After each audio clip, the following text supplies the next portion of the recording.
অনুষ্ঠিত কৰিব না কথা এটালৈ যোৱাৰ পিছত আমি কিদৰে ছাত্ৰ ছাত্ৰীক মূল্যায়ন কৰিব পাৰি তাৰ বাবে আমি সেৱা আৰু কাউন্সিল কৰ্তৃপক্ষক আমি দাবী জনাইছিলোঁ বা বেটাৰমেন যিখিনি বা ৰিপিটাৰ্ছ যিসকল ছাত্ৰ ছাত্ৰীয়ে এইবাৰ দিয়া কথা আছিল সেইসকল ছাত্ৰ ছাত্ৰীৰ বাবে কাউন্সিলে যিটো ফৰ্মুলা দিছিলে সেই ফৰ্মুলাটোৰ প্ৰতি আমি সহমত হোৱা নাছিলোঁ।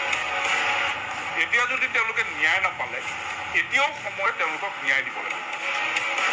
কোভিড পৰিস্থিতিত সদৌখন ছাত্ৰ সন্থা আমি প্ৰথমৰ পৰা বিভিন্ন ধৰণে ছাত্ৰ ছাত্ৰীক মূল্যায়ন কৰাৰ বাবে আমি ব্যৱস্থা গ্ৰহণৰ দিশত কথা বতৰা পাতি আছিলোঁ সেৱা আৰু কাউন্সিলৰ লগত। অৱশেষত পৰীক্ষা অনুষ্ঠিত কৰিব নোৱাৰা কথা এটালৈ যোৱাৰ পিছত আমি কিদৰে ছাত্ৰ ছাত্ৰীক মূল্যায়ন কৰিব পাৰি তাৰ বাবে আমি সেৱা আৰু কাউন্সিল কৰ্তৃপক্ষক আমি দাবী জনাইছিলোঁ আৰু সেই সময়ত যিটো উন্নত পন্থা সেইটোকে লৈ পেলাই ছাত্ৰ ছাত্ৰীৰ মূল্যায়নৰ ব্যৱস্থা কৰা হ'ল যাতে ছাত্ৰ ছাত্ৰীৰ শৈক্ষিক বৰ্ষ নষ্ট নহয় আৰু সমগ্ৰ ভাৰতবৰ্ষত এনেধৰণৰ কিছু পন্থাৰ জৰিয়তে পৰীক্ষা নপতাকে ফলাফল ঘোষণা কৰাৰ দিশত সিদ্ধান্ত প্ৰতিখন চৰকাৰে বেলেগ বেলেগ তেনেধৰণৰ ব্যৱস্থা গ্ৰহণ কৰিছে। ফৰ্মুলাটো হয়তো কোনোবাৰ বেলেগ CBSEৰ বেলেগ SSCৰ বেলেগ বা আন প্ৰদেশসমূহৰ ফৰ্মুলাটো হয়তো বেলেগ হৈছে কিন্তু মহামান্য উচ্চতম ন্যায়ালয়ে যিহেতু কৈছে যে ষ্টেট ভেদে তেওঁলোকৰ উপযোগী হোৱাকৈ ফৰ্মুলা এটা ঠিক কৰি পেলাই পৰীক্ষাৰ ফলাফল ঘোষণা কৰিব লাগিব আৰু এটা বেছ থকাটো উচিত। গতিকে সেইধৰণে আমাৰ ফলাফল ঘোষণা হৈছে। যিসকল ছাত্ৰ ছাত্ৰীয়ে এই ফলাফলত সন্তুষ্ট নহয় তেওঁলোকৰ কাৰণে অপশ্যন আছে। তেওঁলোকৰ বাবে ইতিমধ্যে CBSEয়ে দশম আৰু দ্বাদশ শ্ৰেণীৰ পৰীক্ষাৰ ডেট ঘোষণা কৰিছে। আমি কাউন্সিল আৰু সেৱাকো আহ্বান জনাইছোঁ অতি শীঘ্ৰে তেওঁলোকে যিসকল ছাত্ৰ ছাত্ৰী সন্তুষ্ট হোৱা নাই সেইসকল ছাত্ৰ ছাত্ৰীৰ বাবে পৰীক্ষা অনুষ্ঠিত কৰাৰ বাবে এটা ডেট ঘোষণা কৰিব লাগে কাৰণ ইতিমধ্যে CBSEয়ে সেই ডেট ঘোষণা কৰিলে।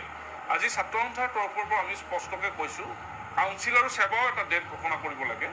অহা মাহৰ পৰা হয়তো কোভিড পৰিস্থিতি সাম কাটিলে স্কুলসমূহ আৰম্ভ হ'ব বুলি কৈছে গতিকে নিশ্চয় পৰীক্ষা পাতিও দিব পাৰিব। গতিকে পৰীক্ষা পতা ডেটটো ঘোষণা কৰিলে অসন্তুষ্ট ছাত্ৰ ছাত্ৰীয়ে অন্ততঃ তেওঁলোকে জাষ্টিছ পোৱাৰ দিশত আগবাঢ়ি যাব পাৰিব আৰু খুব সোনকালে ফলাফল দি ছাত্ৰ ছাত্ৰীসকলক নিশ্চয় চিন্তামুক্ত কৰিব পাৰিব। আৰু যি ফলাফল ইতিমধ্যে ঘোষণা কৰিছে শিক্ষাগুৰুসকল সেৱা কাউন্সিল আমি আটাইকে ধন্যবাদ জনাইছোঁ যে একেবাৰে শৈক্ষিক বৰ্ষ এটা নষ্ট নোহোৱাকৈ এটা নিৰ্দিষ্ট সময়ৰ ভিতৰত তেওঁলোকে ফলাফল ঘোষণা কৰিছে আৰু এই ফলাফলৰ ভিত্তিতে সমগ্ৰ ভাৰতবৰ্ষৰ শিক্ষানুষ্ঠানসমূহত এডমিশ্যনৰ প্ৰক্ৰিয়া আৰম্ভ হৈছে বা একেদৰে ডিগ্ৰী পৰ্যায়ৰ যিবিলাক পৰীক্ষা অনুষ্ঠিত হৈছিল তেওঁলোকে MA পৰ্যায়ৰ শিক্ষানুষ্ঠানসমূহ ভাৰতবৰ্ষত এতিয়া তেওঁলোকে ৰেজিষ্ট্ৰেশ্যনৰ কাম আৰম্ভ কৰিছে।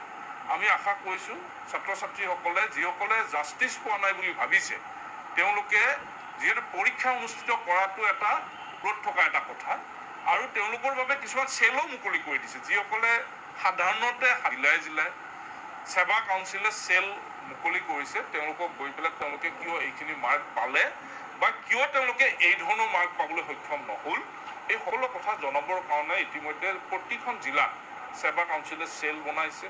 তাতো গৈ তেওঁলোকৰ অভিযোগ দিব পাৰিব আৰু মই ভাবোঁ যে সেৱা কাউন্সিলে ন্যায় দিবৰ কাৰণে ছাত্ৰ ছাত্ৰীসকলক যত্ন কৰিব। বেটাৰমেন যিখিনি বা ৰিপিটাৰ্ছ যিসকল ছাত্ৰ ছাত্ৰীয়ে এইবাৰ দিয়া কথা আছিল সেইসকল ছাত্ৰ ছাত্ৰীৰ বাবে কাউন্সিলে যিটো ফৰ্মুলা দিছিলে সেই ফৰ্মুলাটোৰ প্ৰতি আমি সহমত হোৱা নাছিলোঁ। আমি ইতিমধ্যে কাউন্সিল কৰ্তৃপক্ষক কেইবাবাৰো এই বিষয়টো লৈ পেলাই আলোচনাত বহিছিলোঁ। ন্যায় দিয়াৰ ব্যৱস্থা কৰিব লাগে।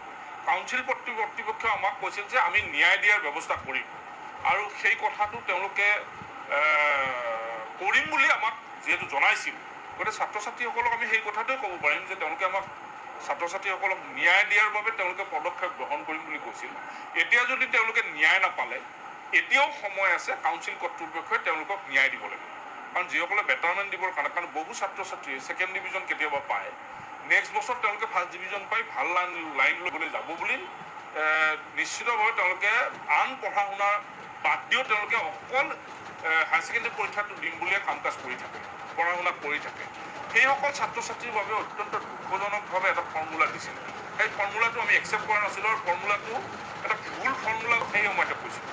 গতিকে এতিয়াও ভাবোঁ যে কাউন্সিল কৰ্তৃপক্ষই এইসকল ছাত্ৰ ছাত্ৰীৰ প্ৰতি তেওঁলোকে ন্যায় দিয়াৰ বাবে হয়তো ন্যায় পোৱা নাই বুলি ভাবিছে তেওঁলোকে এতিয়াও কাউন্সিলত যিহেতু চেল খুলি দিছে তেওঁলোককো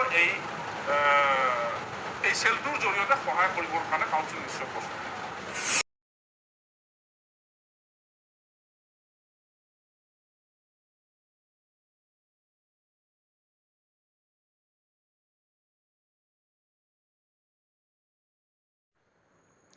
Don't forget to like, share and subscribe this channel for latest updates. Thank you.